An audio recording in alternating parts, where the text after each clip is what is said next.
जनगणना की मांग उठने लगी है। प्रदेश में मुख्य विपक्षी दल कांग्रेस ने जातिगत जनगणना कराए जाने की मांग की है। कांग्रेस के प्रमुख ओबीसी नेता और पूर्व केंद्रीय मंत्री अरुण यादव ने जाति गणना की मांग करते हुए इसे जरूरी बताया है। पूर्व पीसीसी चीफ अरुण यादव का दावा है कि मनमोहन सरकार के कार्यकाल में इस मुद्दे पर काफी काम हो चुका था। इसकी रिपोर्ट जारी नहीं हो पाई थी। उसके बाद सत्ता में आई मोदी सरकार रिपोर्ट को दबाए बैठी है। उन्होंने रिपोर्ट तुरंत जारी किए जाने की मांग की है। कि आपने 9 साल की आपकी सरकार देश में हुई है, पिछड़ों के लिए आपने क्या क्या जानना चाहते हैं? जो हमने किया था 2012-13 में, उस पर भी आप रोक लगाए बैठे।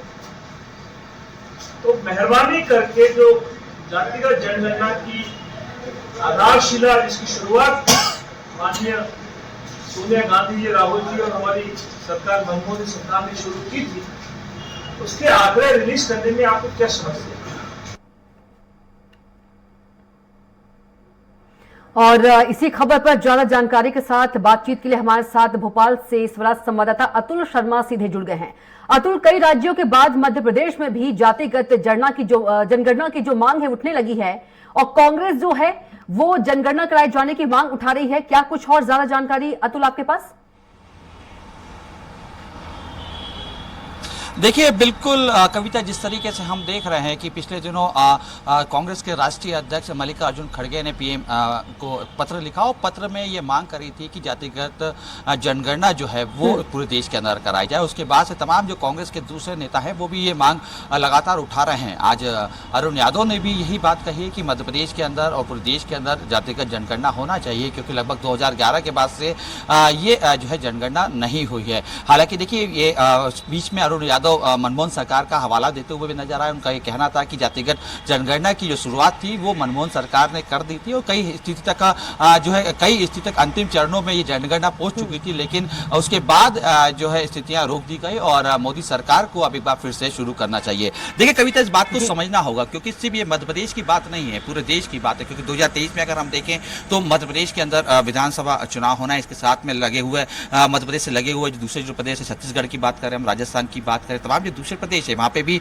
विधानसभा चुनाव होने हैं और 2024 में अगर हम देखें तो लोकसभा चुनाव है। तो उससे पहले तमाम राजनीतिक दलों, खासतौर पे कांग्रेस का ये मत है कि जातिगत जनगणना होना चाहिए और ये बात सामने निकल के आना चाहिए कि देश के अंदर कौन सी जाति सबसे ज्यादा संख्यक में है और कौन सी जाति पिछड़ी है अभी भी, जिनको एक कहीं ना कहीं संबल की जरूरत है। तो इस तमाम चीजों को लेकर कहीं ना कहीं कांग्रेस इस बात को लेकर मांग पे अड़ी हुई है। और मध्य प्रदेश के चुनाव में अगर हम देखें तो मध्य प्रदेश के अंदर साल के अंत में विधानसभा चुनाव होने हैं और सीधे तौर पर अरुण यादव कहीं ना कहीं एक पिछड़े वर्ग के नेता माने जाते हैं। ओबीसी वर्ग एक बड़ा वर्ग है। ओबीसी वर्ग के तमाम जो संगठन है दूसरे वो भी लंबे समय से ये मांग कर रहे हैं कि जातिगत जनगणना होना चाहिए, क्योंकि जिसकी जितनी जाति जिस संख्या बड़ी होगी उसका अधिकार उतना ज्यादा होगा। तो कहीं ना कहीं इस बात को लेके सीधे तौर पर अरुण यादव ये मांग करते हुए नजर आ रहे हो। कहीं ना कहीं इस बात से पिछड़ा वर्ग को साधने की तैयारी में भी कांग्रेस मध्य प्रदेश में कम से कम ही लगा आ रही है। क्योंकि देखिए, अगर हम देखें तो मध्य प्रदेश के अंदर सत्ता तक पहुंचने की जो चाबी है वो कहीं ना कहीं ओबीसी वर्ग है और ओबीसी वर्ग की जो मतदाता हैं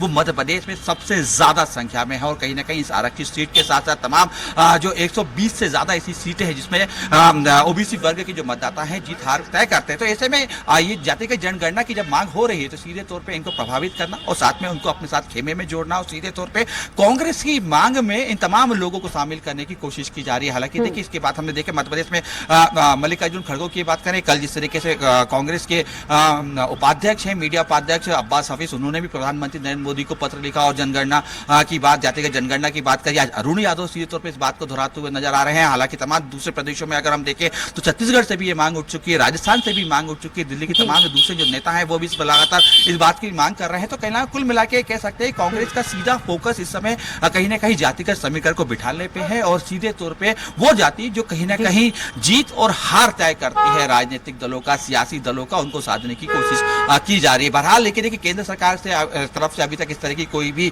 प्रक्रिया नहीं आई है, इस तरीके की कोई बात नहीं हुई। लेकिन हाँ, इस बात को जिस तरीके से केंद्र सरकार ने जी बिल्कुल अतुल, आप बने रहेगा हमारे साथ। स्टेट एडिटर अजय त्रिपाठी जी भी जुड़ गए हैं। अजय जी, अन्य राज्यों की तरह मध्य प्रदेश में भी जातिगत जनगणना की जो मांग है वो उठ रही है। कांग्रेस ने इस मांग को उठाया है और ये भी कहा है कि 9 सालों से मोदी सरकार क्या कर रही है वो भी बताइए। देखिए, जातिगत जनगणना जो अतुल जो बात कह रहे थे, मैं थोड़ा सा उससे सहमत हूँ, थोड़ा सा असहमत हूँ। बड़ा मुद्दा ये कांग्रेस का पॉलिटिकल इंटरवेंस है। एक पूरी तरह एक राजनीतिक रणनीति बनाई गई है। यही कांग्रेस 1930 हमारे हिंदुस्तान में जातिगत जनगणना आज तक नहीं हुई स्वतंत्र भारत में। 1931 में आखिरी बार, मतलब घोषित रूप से 1931 में आखिरी बार जातिगत जनगणना हुई, जब ब्रिटिश सरकार हुआ करती थी। उसके बाद जब भारत सरकार आ गई 1941 में, जब गवर्नमेंट ऑफ इंडिया बन चुकी थी और जिसमें कि कांग्रेस सरकार भी शामिल थी सरदार, और उसमें 1951 में भी जब हुआ तो 1941 में इस जनगणना के आंकड़े रोक लिए गए। ये कहते हुए रोके गए थे कि इससे उस भारत की कल्पना नहीं हो सकती जिस भारत की हम लोग बात करते हैं।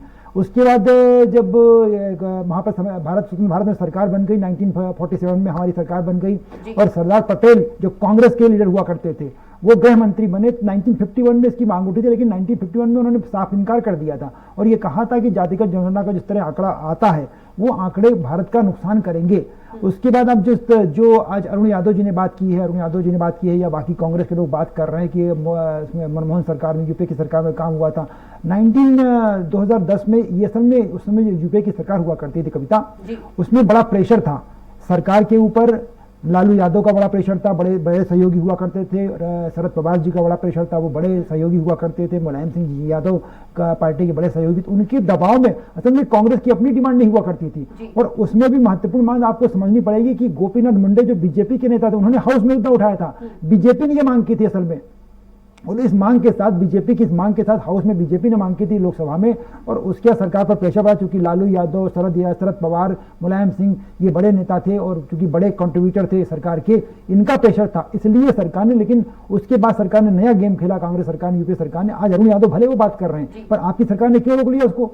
असल में सरकार कांग्रेस कभी नहीं चाहती थी कि जातिगत जनगणना हो, लेकिन अब जब बिहार में ये मुद्दा उठ गया है तो तमाम जगह बातें हो रही हैं, इसलिए से सरकार ये कांग्रेस तरह की मांग कर रही है। पर मुझे लगता है कि जिस तरह जनगणना को ही पोस्टपोन कर दिया गया, हमारे हर 10 साल में जनगणना होती, 2011 में हुई थी, तो 2021 में होना चाहिए, लेकिन मोदी सरकार ने इस जनगणना को आगे बढ़ा दिया। कल जो अतुल बात कर रहे थे, कांग्रेस के प्रवक्ता हफीज, उन्होंने जो बात की थी, उन्होंने सही मुद्दा उठाया था। जातिगत जनगणना एक तरफ चली गई, लेकिन आप जनगणना तो कराइए। तमाम जो आपके डेवलपमेंट के काम होते हैं, प्लानिंग के काम होते हैं, न्यूइंग के काम होते हैं, पंचवर्षीय योजनाएं बनती हैं, वो उसी आधार पर बना करती थी। अब और इस तरह की बाकी लोकसभा की सीटें, विधानसभा की सीटें कितनी बढ़नी है, कितनी उसका डिलिमिटेशन होना है, इस सारी जितनी जनगणना के सेंसस के जो डाटा आता है उसके आधार पर होता था। आपने उसको आगे खिसका दिया, पर कांग्रेस भी गलत दिशा में जाती कविता। वो उस मुद्दे की बात नहीं कर रही कि पहले जनगणना तो कराइए। आप जनगणना 2027 में कराने जा रहे हो, तो जनगणना जब हो जाएगी एक बार, तब जाकर के ये मुद्दा उठेगा कि इसमें जातिगत समीकरण कैसे हो सकते हैं और जातिगत कितना हो सकता है, जातिगत जनगणना कितनी हो सकती है, ये सारे डाटा उसमें लाए जा सकते हैं। जी, लेकिन कांग्रेस नेता अरुण यादव जी का तो दावा है कि मनमोहन सरकार के कार्यकाल में इस मुद्दे पर काफी काम हो चुका था, इसकी रिपोर्ट जारी नहीं हो पाई थी। वही तो सवाल उठ रहा है ना। देखिए, वही तो मुद्दा उठ रहा है कि कांग्रेस किसी हालत में नहीं चाहती जातिगत गणना, लेकिन तात्कालिक राजनीतिक लाभ के लिए कांग्रेस ऐसा करती है। जैसा मैंने आपसे कहा कि 2010 में ये मुद्दा लोकसभा में गोपीनाथ मुंडे ने उठाया था। गोपीनाथ मुंडे बीजेपी के बड़े नेता हुआ करते थे, और गोपीनाथ मुंडे के जो मुद्दा था उठाया गया, तो उसको फिर जो उनके यूपीए सरकार के बड़े कॉन्ट्रीब्यूटर थे, बड़े सहयोगी थे, लालू यादव जी थे जो राष्ट्रीय जनता दल के अध्यक्ष थे, शरद पवार जी जो एनसीपी के चीफ हुआ करते थे, बड़ा कॉन्ट्रीब्यूशन था। और उसके बाद मुलायम सिंह यादव जो समाजवादी पार्टी के, और तीनों ये मंत्री भी थे, उस सरकार में मंत्री थे, इनका प्रेशर पड़ा था। इन तीन सहयोगियों का प्रेशर के चलते मनमोहन सिंह बहुत समझदार नेता थे, क्योंकि मनमोहन सिंह बेसिकली नेता नहीं थे, वो असल में फाइनेंस एक्सपर्ट थे, रिजर्व बैंक के गवर्नर रहे थे, वित्त मंत्री रहे थे। वो जो बात की थी, इसलिए उन्होंने उनके दबाव में सरकार ने जातिगत जनगणना करा के, जातिगत जनगणना में एक हिस्सा रखा था कि जातियों का भी पता किया जाए। लेकिन उसके बाद चूंकि जानते थे इसका जो रिजल्ट होगा, इसका जो इम्पैक्ट होगा वो ठीक नहीं होगा, और इसलिए तकनीकी कारण बता करके उसको रोक लिया गया था। ये मुद्दा अरुण यादव भी समझते होंगे, लेकिन चूंकि वही बात है जो अतुल कह रहे थे कि फिर से चुनाव है 2023 का, तो कोई ना कोई मुद्दा तो सरकार को, जो विपक्ष में बैठे लोगों को उठाना पड़ेगा, और शायद इसीलिए अरुण यादव ये मुद्दा उठा रहे हैं। जी बिल्कुल, हमारे साथ अजय जी दीपक विजयवर्गीय भी जुड़ गए हैं, बीजेपी प्रवक्ता। दीपक जी, बहुत स्वागत है आपका चर्चा में। धन्यवाद, नमस्कार जी नमस्कार। दीपक जी, कांग्रेस ने मुद्दा उठाया है जातिगत जनगणना का, किस तरह से आप देखते हैं? देखिए, ऐसा है कि कांग्रेस पार्टी ने जब तक सरकार में रही है 40 सालों तक, ना तो पिछड़े वर्गों के लिए कोई विकास के काम किए, ना कोई दूसरे काम किए। अब आज जबकि वो सब तरफ हाशिए पे हैं, सब तरफ खारिज किए जा चुके हैं, तो जातीय वैमनस्यता और जातीय उन्माद भड़काना चाहते हैं और समाज में फुट पैदा करना चाहते हैं, और इसीलिए इस तरह की मांग की जा रही है इसका कोई औचित्य नहीं है। जी रवि जी, हमारे साथ रवि सक्सेना जी भी जुड़ गए हैं। जी जी अजय जी। देखिए बिल्कुल दीपक विजयवर्गीय जो बात कह रहे हैं मैं उससे सहमत हूँ कि असल में जातिगत जनगणना जो है जब से भारत आजाद हुआ तब से लेके आज तक वो कंसेप्ट रहा ही नहीं। हमारी जो सेंसस की पॉलिसी बनी है, सेंसस के जो रूल्स बने हुए हैं, हमारी जो संवैधानिक व्यवस्था है उसमें बाकायदा व्यवस्था यही की गई कि जातिगत जनगणना की कोई बात नहीं है। सिर्फ हम उन वर्गों को जो संविधान में व्यवस्था की गई उसमें भी वो वर्ग जो वंचित हैं, बड़े उपेक्षित हैं, चाहे वो ओबीसी हो, चाहे एससी हो, चाहे एसटी हो, और इनको भी कहा गया था कि एक सीमित समय के बाद इनका आरक्षण खत्म कर दिया जाएगा। तो उन वर्गों के कल्याण के लिए अलग से व्यवस्था की गई। तो ऐसे में जातिगत गणना का जो मुद्दा है, जैसे मैंने आपसे कहा कि कांग्रेस हो या बाकी पार्टियां, यही बीजेपी सत्ता में नहीं थी, बीजेपी मांग उठाती थी। सबसे पहले गोपीनाथ मुंडे ने मुद्दा उठाया था, उसके पहले भी बीजेपी तमाम मुद्दा उठा चुकी। लेकिन बीजेपी जब सरकार में आ गई तो वही जो मैं आपसे कह रहा हूँ कि जो भले का वो जो बात कह रहे थे, अरुण यादव कह रहे हो या बाकी लोग मांग कर रहे हो, तो 1931 का छोड़ दिया जाए अगर सेंसस, तो उसके जितने सेंसस हुए, 1941 का सेंसस भी, तब भी ब्रिटिश गवर्नमेंट थी, लेकिन तब भी चूंकि सरकार में सहभागिता कांग्रेस की हो चुकी थी तो 1941 के भी डाटा नहीं आया। और उसके बाद 1951 में सरदार वल्लभ भाई पटेल खुद इसके खिलाफ हो गए थे, इसलिए हुआ नहीं। और जो 2011 की जो बात कर रहे थे उसमें भी अगर अरुण यादव जो बात कर रहे हैं या कांग्रेस अगर मांग कर रही तो उसके आंकड़े भी जारी कर सकते थे आप तो, लेकिन आपने खुद उसको तकनीकी खामी बताकर, इसमें टेक्निकल पेज फंसा करके उसको रोक दिया था। तो स्वाभाविक रूप से जातिगत जनगणना हिंदुस्तान की व्यवस्था में नहीं है और मुझे नहीं लगता कि सरकारों के दबाव में इस तरह का कोई फैसला कम से कम अभी की जो सरकार, मोदी सरकार, वो ले पाएगी। जी अतुल जी, अतुल आवाज पहुंच रही है आप तक? जी अतुल, थोड़ा अरुण यादव जी से अगर आपको समय मिला, अरुण यादव से पूछिए कि भाई ये मुद्दा तो अगर आप 2000 सरकार में आप भी मंत्री थे, 2010 में जो ये मुद्दा जनगणना हुई थी 2011 में हुई थी, आपने तो पॉलिटिकल दबाव में किया था, मुलायम सिंह, शरद पवार और लालू यादव इनके दबाव में किया था, वो आंकड़े क्यों नहीं जारी हुए, इसमें क्या पेच फंसा था? ये सवाल अगर हम उसका सकते हैं अरुण यादव से। अतुल देखिए बिल्कुल अजय जी, जिस तरीके से लगातार अरुण यादव का बयान जब सामने निकल के आया है तो कम से कम ये कह सकते हैं कि मध्य प्रदेश की सियासत में एक हलचल जरूर पैदा की। लेकिन जिस तरीके से आपने पूरे जातिगत जनगणना का एक पूरा इतिहास जो सामने रखा है तो कहीं ना कहीं इस बात से समझ में आ रही है कि कहीं ना कहीं विधानसभा चुनाव या लोकसभा चुनाव या चुनाव के दरमियान जब देश एक चुनाव के दौर से गुजरता हुआ दिखाई देता है तो कहीं ना कहीं समय ऐसी जो है मुद्दे जरूर कांग्रेस या बीजेपी उठाती हुई नजर आती है। हालांकि देखिए जिस तरीके से दावा अरुण यादव का ये कहना था कि आज जब मनमोहन सरकार थी तो उस दौरान पूरा काम किया गया, लेकिन कहीं ना कहीं बीच में कुछ टेक्निकल पेज फंसाए गए और उसके बाद मोदी सरकार ने इसके काम आगे नहीं किए। तो साफ तौर पर स्पष्ट नजर आ रहा है ये बात को कम से कम कि ये एक सियासी मुद्दा बनाती हुई कांग्रेस जरूर नजर आ रही है। और कम से कम मध्य प्रदेश में जब चुनाव के दहलीज पे मध्य प्रदेश खड़ा हुआ है तो ऐसे में कांग्रेस के लिए एक अहम मुद्दा कहीं ना कहीं बनता हुआ दिखाई दे रहा है। लेकिन देखिए इसमें अगर हम देखें अजय जी, कम से कम इसके पुरानी अगर हम हिस्ट्री में जाएं तो कमलनाथ के द्वारा भी मध्य प्रदेश के अंदर जब कई बार इस बात की जिक्र किया जा चुका है और कमलनाथ भी सीधे तौर पर ये बात कह चुके हैं कि आपको रोकना चाहूंगी। कांग्रेस प्रवक्ता फिरोज सिद्दीकी जी भी हमारे साथ जुड़ गए हैं। फिरोज जी, बहुत स्वागत है आपका चर्चा में। जी धन्यवाद। फिरोज जी, कांग्रेस जो है जातिगत जनगणना की मांग उठा रही है तो क्या इसे सियासी मुद्दा माने, क्योंकि चुनावी साल भी है? देखिए, इसमें सियासियत मुद्दा की बात नहीं है। जो भारत का समाज है वो जाति आधारित समाज है और जो जातियां पिछड़ी रह गई आर्थिक तौर पर, शैक्षणिक तौर पर, सामाजिक तौर पर, तो वो पहले से ही पिछड़ी थी।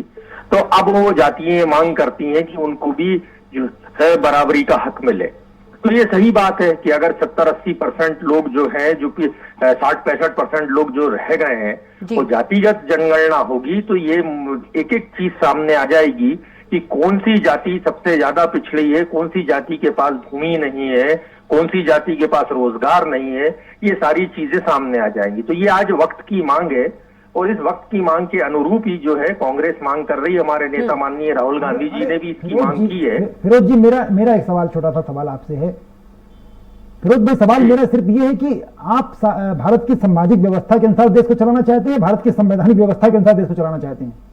देखिए, भारत की संवैधानिक व्यवस्था में ही इसका आर्टिकल 19 और आर्टिकल 21 में इसका प्रावधान है, जिसके आधार पर आप देखिए कि मध्य प्रदेश में जो है हमने 27% आरक्षण करना कमलनाथ जी की सरकार ने दिया, लेकिन कहीं ना कहीं उसमें कानूनी बाध्यताएं आ रही हैं। ये भी सामने आ रहा है कि है ना, जातिगत जो जनसंख्या है, जनसंख्या का मामले को भी लेके कानूनी पहलू सामने आ रहा है। तो आज ये वक्त की मांग है, वो वक्त की मांग के अनुरूप इसमें सरकार को परेशानी नहीं सर आर्टिकल 19, 20, 21 की जो आप बात कर रहे हैं, ये मुद्दा उन उपेक्षित समाज के उस वर्ग के लिए है, जातियों के लिए नहीं है, वर्गों की बात कही गई है। और आपके ही नेता थे 1951 की सेंसस के पहले, वल्लभ भाई पटेल मेरे ख्याल से आपके नेता थे, उन्होंने साफ मना कर दिया था। देखिए, उस समय की बात अलग थी, आज समय जो है वर्गों का जो सवाल है, उन वर्गों के आज उसी 19, 20 और 21 के ही आधार पर जो है अन्य पिछड़ा वर्ग जो है उसको हम आरक्षण देते हैं। तो उसकी जितनी भी जो भी मांगे हैं, उन मांगों को पूर्ण करने के लिए आवश्यक है कि जो सेंसस है, हमारी जनगणना है, उस पर जातिगत जो है जनगणना कराई जाए। सर पहले दीपक विजयवर्गीय जी लाइन से जो उनसे बोलिए सेंसस तो करा लें, जातिगत सेंसस बाद में होती रहेगी, सेंसस तो नहीं हो रही अपने यहाँ। दीपक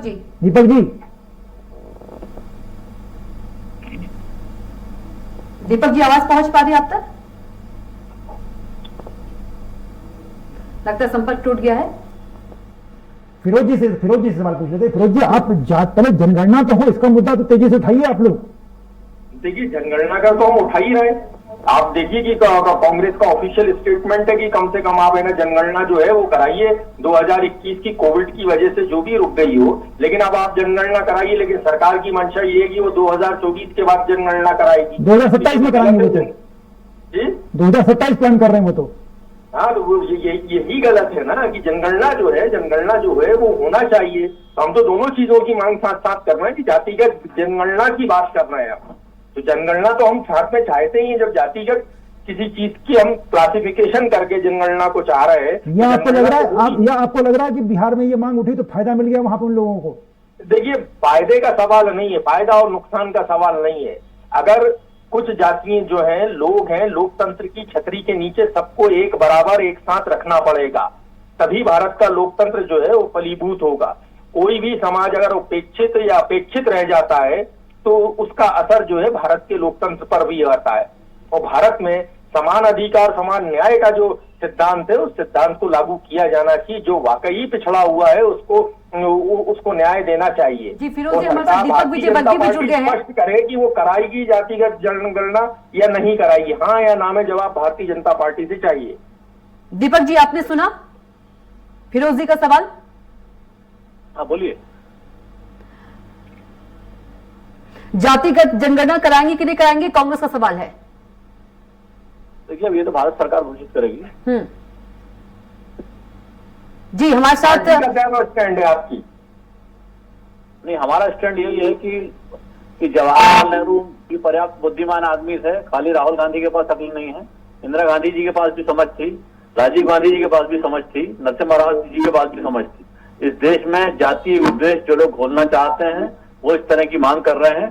और राहुल गांधी की सत्ता में आने की इतनी बड़ी है कि वो समाज में सामाजिक तनाव, जातीय वैमनस्यता फैलाने में भी परहेज नहीं कर रहे हैं। तो इस तरह की बातों से बाज आना चाहिए और जातीय वैमनस्यता फैलाने के प्रयासों से मैं नहीं समझता कि इस देश को कोई लाभ होने वाला है। दीपक जी हमारे साथ स्टेट एडिटर अजय त्रिपाठी से भी जुड़े हैं, वो भी कुछ सवाल करना चाहते हैं। दीपक जी, मेरा सवाल सिर्फ ये था कि निश्चित रूप से आप जो बात करें मैं सहमत हूँ आपकी बात से, पर ये आपको याद होगा कि 2010 में सबसे पहले गोपीचंद मुंडे ने मुद्दा उठाया था, आपकी पार्टी हुआ करते थे।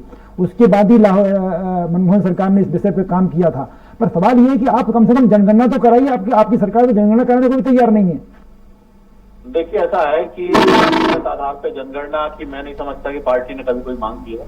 अब पार्टी के 18 करोड़ सदस्य हैं, इसमें से किसी का कोई मत हो सकता है, लेकिन मेरा व्यक्तिगत मत यह है कि किसी तरह का ऐसी प्रयास जिससे जातीय विद्वेष पनपता हो, ये देश के हित में नहीं है, जातियों के भी हित में नहीं है। और रिजर्वेशन की जो लिमिट है वो अल्टीमेटली की जा चुकी है उतनी, उससे ज्यादा कुछ होना नहीं। सुप्रीम कोर्ट करेगा वही होगा उसके बाद। लेकिन इससे जातीय गुजर कहेंगे इतने और यादव कहेंगे और इतने, और उस रिजर्वेशन में रिजर्वेशन और मीना कहेंगे इतने। दीपक जी, आपको लगता है कि कांग्रेस दीपक जी आपको लगता है कि और एक दूसरे में सिर फटा हुआ इतनी ज्यादा हो जाएगी कि सामाजिक तनाव और ताना बाना सब बिखर जाएगा। कांग्रेस के लोगों को अगर ये संतोष मिलता है तो हम कुछ नहीं कहना चाहते, लेकिन समाज में इस तरह के तनाव घोलने की कोशिशों से बाहर जाना चाहिए। तो आपको लग रहा है कि कांग्रेस ये मुद्दा सिर्फ चुनावी लाभ लेने के चक्कर में उठा रही है? कांग्रेस ये मुद्दा इस देश में जातीय विद्वेष फैलाने के लिए उठा रही है, ताकि जब विद्वेष फैलेगा, आपसी टकराहट होगी, राष्ट्रीय एकात्मता के नाम पर अगर कोई साझा मत इकट्ठा होता है तो उनको आपस में टकराया जा सके, ताकि डिवाइड एंड रूल की पॉलिसी के तहत छोटे छोटे टुकड़ों में कबायली माहौल बनाया जा सके और फिर उसका वोटों की जरिए राजनीति के लिए इस्तेमाल कर सके। जी दीपक जी आपका बहुत धन्यवाद, फिरोज जी आपका भी बहुत धन्यवाद, अजय जी आपका भी बहुत बहुत धन्यवाद, अतुल आपका भी बहुत धन्यवाद चर्चा में जुड़ने के लिए।